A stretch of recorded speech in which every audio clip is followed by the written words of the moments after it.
In the recently concluded trial of former DEA agent Joe Bongiovanni was back in the courtroom today. This time he was testifying in the drug and sex trafficking trial of Pharaoh's strip club owner Peter Gerace. 2 on Your Side's Dave McKinley has more about the testimony and the link between the two cases. Dave. Mary Alice, Bongiovanni and Gerace, though tried separately, are co-defendants under the indictment in which the two men are charged.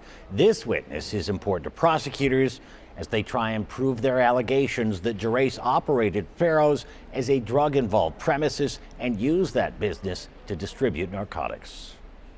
As he did during the Bongiovanni case, now retired DEA agent Tony Casulo says years before the raid at Pharaoh's that ultimately led to charges against its owner Peter Gerace, he'd suspected his old high school classmate at St. Joe's was dealing drugs.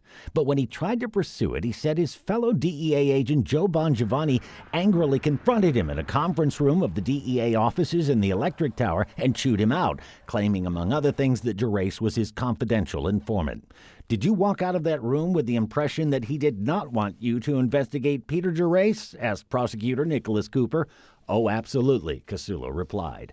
Bongiovanni was convicted of several counts earlier this year regarding his using his position to interfere with investigations of certain drug dealers whom the government claimed were bribing him. But he was acquitted of counts involving alleged bribes from Gerace. Not wanting to make waves, and in a move he says he now regrets, Casulo says he backed off of Gerace. It wasn't until 2 years later, when he was present during an interview of admitted drug kingpin Ron Serio, who said he was making payments directed toward Bongiovanni, that Casulo finally spoke up, which led to Bongiovanni and eventually Gerace being charged. Casulo said on the stand and admitted that he backed down from Bongiovanni because he was fearful of repercussions that might come from crossing the so-called thin blue line.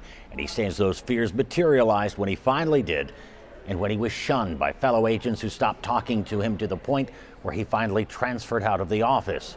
It all came to pass as the worst experience of my career, he said. Scott, Mary Alice. Dave McKinley reporting for us live tonight. Thank you, Dave.